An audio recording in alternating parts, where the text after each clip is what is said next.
In the brutal winter of 1849, 14-year-old Emma Fitzgerald convinced the entire town of Millbrook, Massachusetts, that she could speak with the dead. For 3 months, grieving families crowded outside the small Irish Catholic church, clutching coins and tear-stained letters, desperate for messages from their lost loved ones. But Emma's gift was no divine miracle.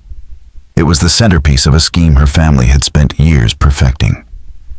What began as whispered comfort from a trusted priest would evolve into one of the most chilling religious frauds in American history, a deception so cruel it shattered faith and ruined lives. For over a century, the church buried the truth in locked archives, concealing a story of manipulation, betrayal, and darkness that consumed an entire community. Millbrook was a struggling mill town of just 800 souls, its frozen streams powering textile factories that filled the air with the acrid stench of dye and wool. Snow sealed the town off for months, and its residents, mostly Protestant, had reluctantly accepted St. Bridget's Catholic Church 5 years earlier, only because Father Cornelius Fitzgerald arrived with enough gold to purchase an abandoned Presbyterian meeting house. No one knew how he had come by such wealth, but his imposing presence, piercing blue eyes, and cultivated County Cork accent soon earned him the town's respect. His apparent fearlessness during a cholera outbreak and uncanny ability to soothe grief made him both trusted and quietly feared. Living with him was Emma, his niece, a fragile, prematurely gray-haired girl who had been mute since surviving the horrors of crossing from famine-stricken Ireland. She tended the church and herb garden with an unearthly precision, while her Aunt Martha, a stern and skilled healer, managed the household. Patrick Fitzgerald, Martha's husband, worked at the sawmill, quietly helping gather information on every family's finances. What the townspeople never saw was the network the Fitzgeralds had built 5 years of listening, cataloging sins and secrets in Gaelic-coded ledgers, mapping grief like treasure to be mined. By early 1849, an unusually harsh winter had left Millbrook raw with loss, primed for exploitation. The moment came one bitter February morning when Mrs. Eleanor Hutchinson collapsed during Mass, her anguished cries for her young son echoing through the stone church. It was then that Emma's transformation began setting into motion, a deception that would grip the town in a vice of hope and horror. As Mrs. Hutchinson's sobs shook the church, other women began weeping in sympathy, and even the toughest mill workers shifted uncomfortably, unable to ignore grief so raw it cut through every social boundary. Father Fitzgerald stepped down from the pulpit, his voice gentle and measured, as he moved to comfort her. When something no one had imagined happened, Emma Fitzgerald spoke for the first time in 5 years. From her seat at the very back, the silent, pale girl with haunting green eyes broke the stillness with a clear, melodious voice that seemed too old, too knowing for her 14 years. "Thomas says not to cry, Mama. He says the angels are teaching him to read just like you always wanted." The room froze. Emma's face took on an ethereal glow, her gaze fixed on something no one else could see. Her head tilted as if listening to a voice only she could hear. "He says to tell you about the wooden horse he carved for Christmas, the one hidden under the floorboards in his room. He says he finished it before the fever took him, and he wants Mary to have it." The color drained from Mrs. Hutchinson's face. That wooden horse was real, hidden in a place only she knew about. She had told no one, not even her husband. But Emma's voice carried on, calm and certain. "He says to remember the song you sang to him during storms, the one about the sailor finding his way home by the stars. He hears you singing it still, and it helps him not to be afraid." That lullaby was her own creation, a private comfort she had never shared with another soul. The church fell into a silence so deep it seemed to press on the skin, broken only by the faint crackle of the wood stove. Emma's expression was serene, her eyes locked on some invisible horizon, until she blinked and looked around as if waking from a dream.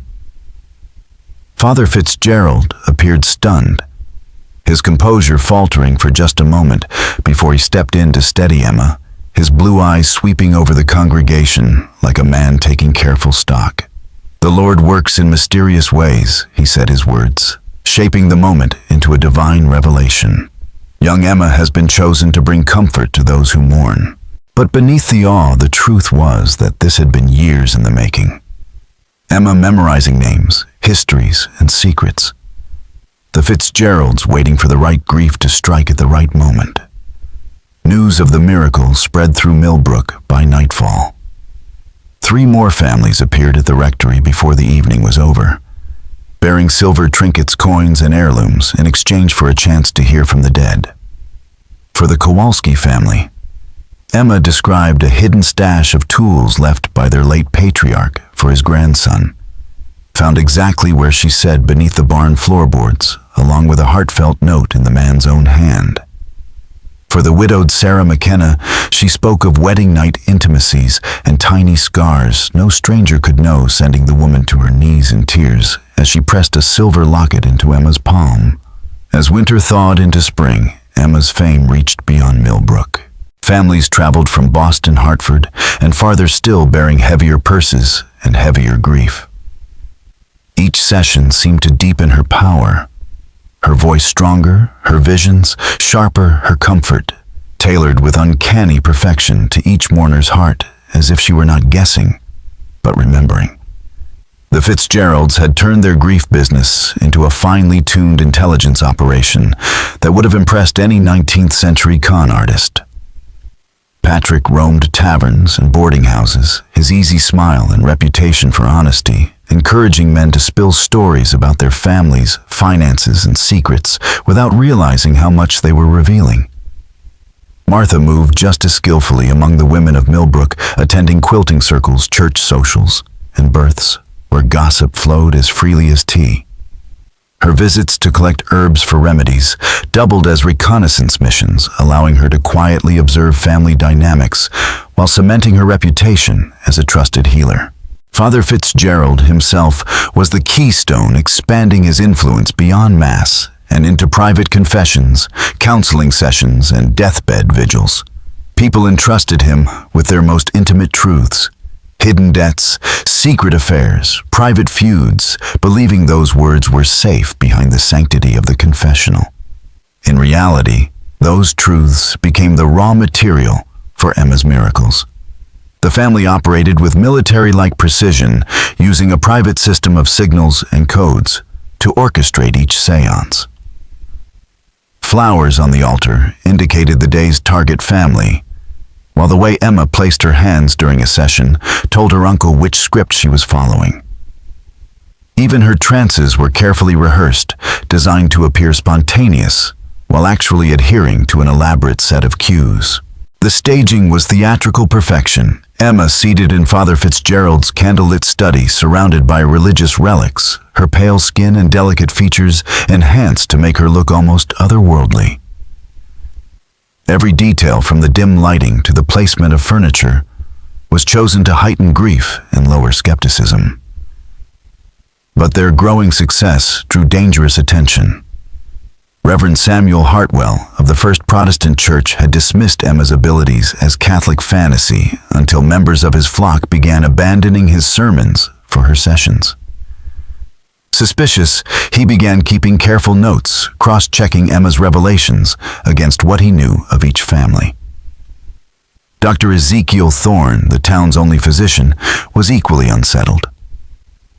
Emma's unnerving knowledge of private medical details, the exact progression of diseases, the location of hidden tumors, was far too precise to be divine inspiration. The first real crack appeared in late March during a sitting with the McBride family. Emma claimed their late father was worried about a lumber contract with a Springfield company, warning it would fail and ruin them. She spoke of the deal's terms in astonishing detail. But there was one problem: the contract had been proposed 3 weeks after Mr. McBride's death, and the Springfield company hadn't even existed when he was alive. The information had come from Timothy McBride's recent confession to Father Fitzgerald, and the priest had mistakenly fed it to Emma without realizing the timeline made the message impossible. Timothy, just 18, but sharp as his father, instantly recognized the flaw. When he later confided in Dr. Thorne at the general store, the two men compared notes and realized they had been carrying the same private doubts. Timothy's business sense and Thorne's medical expertise made the pattern impossible to ignore. Emma's messages often contained information that had surfaced only recently, in confessions, gossip, or medical consultations. And in more than one case, the revelations had prompted financial decisions that directly benefited the Fitzgeralds or the Catholic Church. Widow Macready, for example, had handed over her late husband's valuable carpentry tools after Emma claimed he wanted them used for God's work. The facade was still intact for most of Millbrook, but for Hartwell Thorne and Timothy, the illusion had begun to unravel. The Brennan family had paid Patrick Fitzgerald premium rates to repair their barn after Emma claimed their late son had requested it from beyond the grave, a job other men would have done for half the cost. Meanwhile, Dr.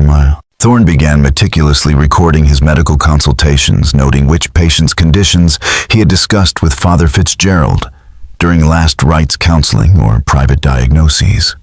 The pattern became undeniable when Emma described in chilling accuracy the hidden cancer that killed Martha Sinclair, down to the tumor's location, the progression of symptoms, and the exact pain medications prescribed.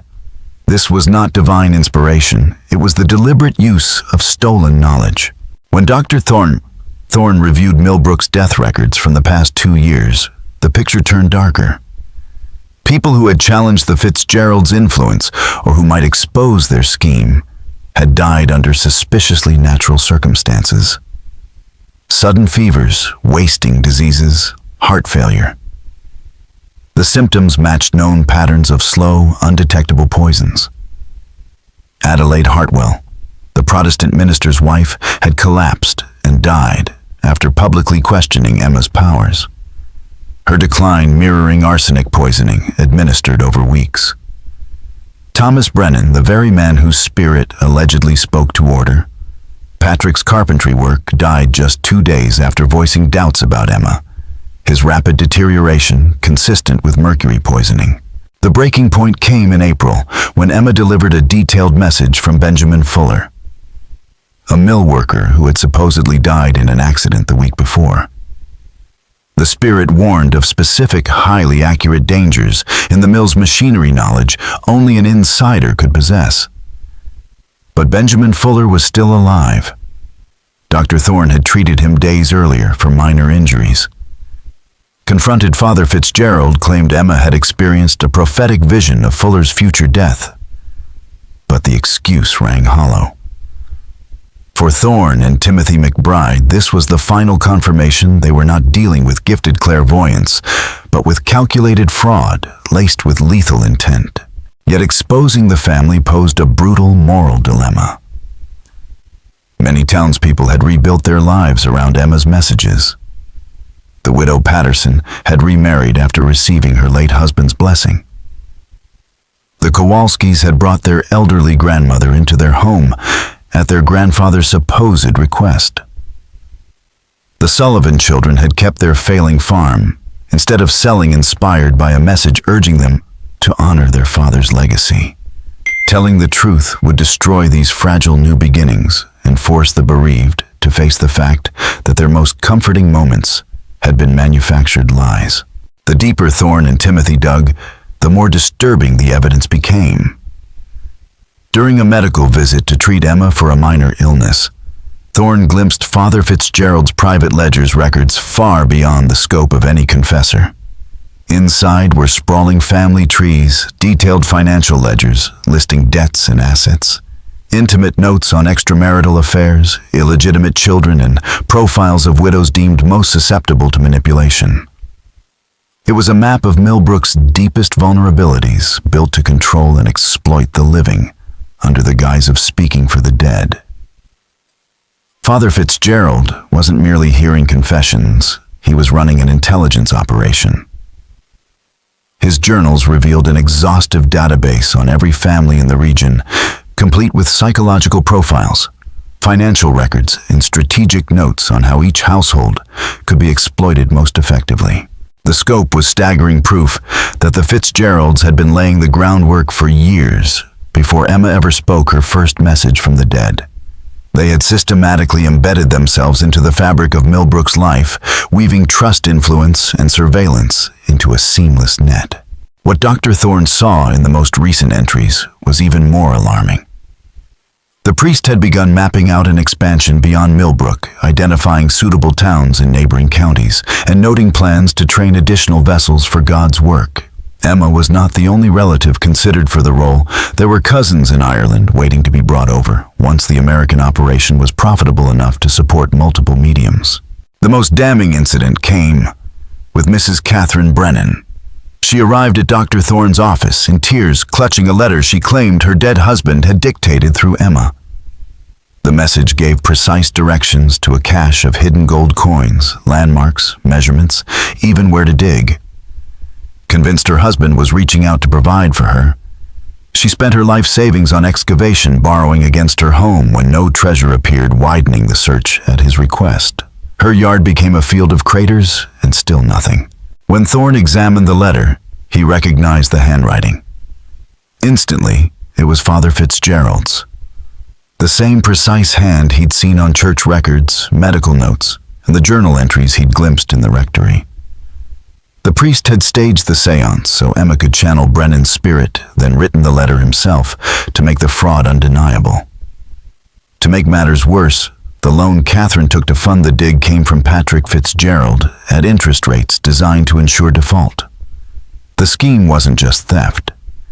It was the calculated destruction of a woman's livelihood, engineered so the Fitzgeralds could claim her property when she inevitably failed to repay them. Thorne and Timothy soon found Catherine's case was far from unique. Other families had been led into ruinous financial decisions after receiving guidance from the dead decisions that funneled wealth, land, or assets directly into Fitzgerald hands. It was a web of grief-fueled manipulation, where hope became the bait and ruin the inevitable outcome. But as the two men gathered evidence, the Fitzgeralds were gathering theirs. The priest had noted Thorne's pointed questions during house calls. Timothy's careful probing about business matters, supposedly shared in confession, and the subtle shift in the congregation's mood after certain seances. Just as the investigators had been watching the Fitzgeralds had been watching them, waiting for the moment to act. Father Fitzgerald's network was so finely tuned that he sensed the investigation closing in, and his response was as swift as it was deadly. 3 nights after Dr. Thorne examined Catherine Brennan's forged letter, Benjamin Fuller, the mill worker whose death had already exposed the impossibility of Emma's powers, was found lifeless in his boarding room. The official cause, heart failure. But Thorne's examination told another story: symptoms of digitalist poisoning, easily derived from common foxglove. It was a calculated warning. The Fitzgeralds were not only willing to protect their fraud at all costs, they were prepared to create fresh grief to do it. The question for Thorne and Timothy McBride was no longer about proof. It was whether they could survive long enough to use it. On a rain-soaked April evening, with thunder crawling over Millbrook, they resolved to act. They arranged a meeting with Reverend Hartwell mill owner James Richardson and merchant Samuel Morrison in the Protestant church, the one place where the priest's influence was weakest. The flicker of oil lamps cast restless shadows on whitewashed walls as the small group assembled, only to find Father Fitzgerald already there, seated in the front pew with Emma at his side, her pale face streaked with tears that gleamed like silver in the dim light. His presence was more than unsettling. It was proof his network reached into their own circle. Someone had betrayed them before their plan was even set. "I know why you've come," he said, voice calm and even, as if discussing the weather instead of fraud and murder. "And I know what you think you've discovered. But before you destroy the faith and hope of this entire community, I want you to understand what you're really dealing with." What followed was a confession colder than any ghost tale Emma had ever spun. He admitted the scheme had been in motion before they set foot in Millbrook, the town chosen for its isolation.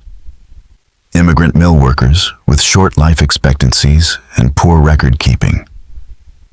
They had toured New England, evaluating towns, before deciding this one was perfect. Emma's training began at 10, back in famine-ravaged Ireland, where the family refined their craft on desperate villages. Her muteness upon arrival in America was calculated years of silent observation, memorizing every secret worth knowing, and ensuring her eventual miracle would be unforgettable.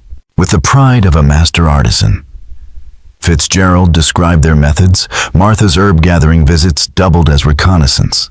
Patrick's tavern talks teased out business troubles. Every social event became an opportunity to infiltrate. Then came the final horror he drew from beneath his coat, a thick ledger, its pages crammed with 5 years' worth of targets. It wasn't just financial records and stolen confessions. It contained private medical notes Thorne had never shared. And in chilling detail, Fitzgerald explained how he had poisoned select townspeople with arsenic mercury and plant toxins, only to have Emma foresee their deaths in seances. "You see, gentlemen," he said with serene satisfaction, "our miracles are never wrong because we make them so. We didn't just predict deaths, we created them." Father Fitzgerald's words landed like a hammer blow. Mrs. Hartwell's wasting illness, young Daniel Murphy's sudden fever, old William Carter's heart failure, each had been engineered to showcase Emma's prophetic abilities and cement her image as a true medium. The truth was no longer a swindle measured in coins and trinkets. It was murder on a scale that had hollowed out the town from within. Dr. Thorne felt his hands tremble as the enormity hit him. The ailments he had once attributed to mill-life poverty and age were in fact deliberate poisonings administered by people the victims trusted above all others. Fitzgerald had used the privileges of his priesthood to slip into kitchens, bedrooms, and sick rooms, contaminating food and water, so his predictions would land with chilling precision. Emma's tears glistening in the lamplight weren't for the dead, they were for herself. At 14, she was both an accomplice and a prisoner, forced into a role that had claimed at least a dozen lives, knowing that even a whisper of truth could be her death sentence. The ledger revealed even more, a blueprint for expansion into Vermont, New Hampshire, even Ohio. Millbrook was just one stop in a carefully calculated migration, abandoning each community once it grew suspicious or too poor to bleed dry. They would leave behind graves, debts, and families broken twice over. Then came the noise, muffled at first, then growing into the unmistakable shuffle of many feet. Through the rain-streaked windows, flickers of torchlight appeared. Word had spread, and now townspeople, many of them former clients, were converging on the church. Fitzgerald's composure faltered. His plan had been to confess to a select few, to manage the scandal in a way that spared the church's image, and maintained the illusion for those still clinging to Emma's gift. Instead, the victims themselves were coming to hear the truth. The gathering that night would be remembered as Millbrook's darkest reckoning. Families learned that the voices of their dead had been faked, and in some cases, silenced by the very hands that claimed to speak for them. The betrayal was total. Catherine Brennan stood in the rain, clutching the forged letter that had ruined her life. The Kowalskis clung together, wondering if their love for their grandmother had been twisted into obligation by a lie. The sheriff arrested Father Fitzgerald, Patrick, and Martha that night. The evidence was damning: Dr. Thorne's records, forged letters, the intelligence files, and testimony from dozens of deceived families. But in 1849, Massachusetts, there was no precedent for prosecuting a fraud built on murder, grief, and spiritual exploitation. No charges stuck. On the third night in custody, all three Fitzgeralds were found dead, killed, fittingly, by arsenic. The same poison they had used to make their miracles come true. Whether the Fitzgeralds' deaths were suicide using poison they had somehow hidden, or an act of vigilante justice carried out by someone with access to both the jail and their own toxic methods, was never determined.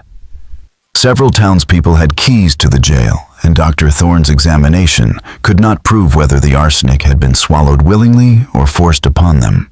Emma Fitzgerald presented a more complicated dilemma.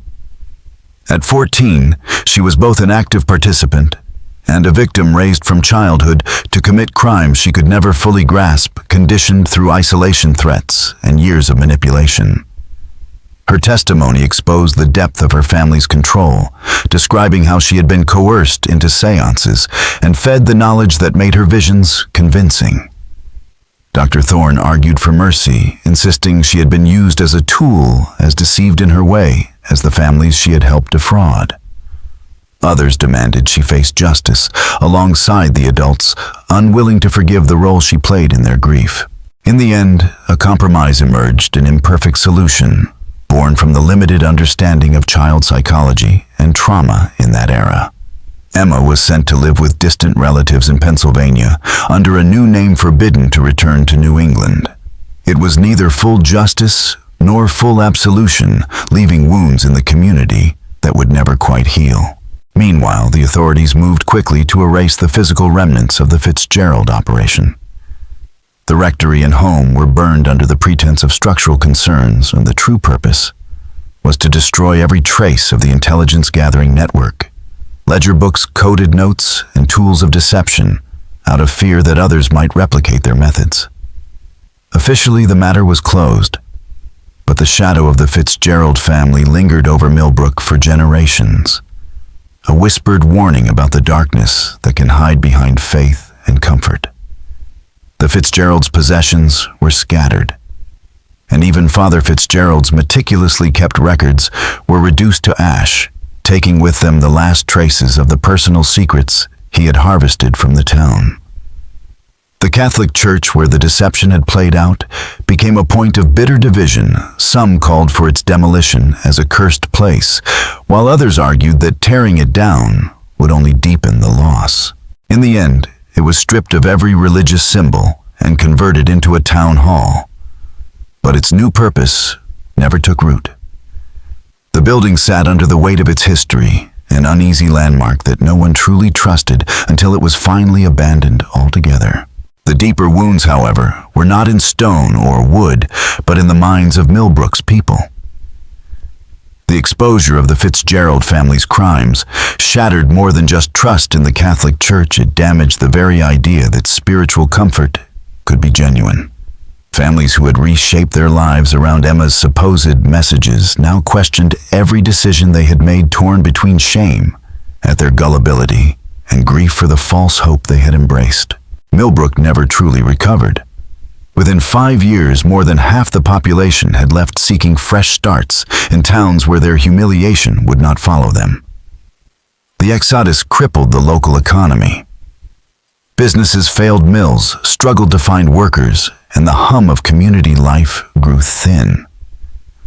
Those who remained developed an almost reflexive skepticism toward any claim of supernatural or spiritual experience. Perhaps the cruelest legacy was how the case poisoned even genuine moments of comfort and faith. The line between sincere solace and calculated manipulation had been erased so completely that many could no longer trust their own feelings. The dead, it seemed, would have to remain silent, leaving the living to search for peace, without the hope of hearing love's voice from beyond the grave.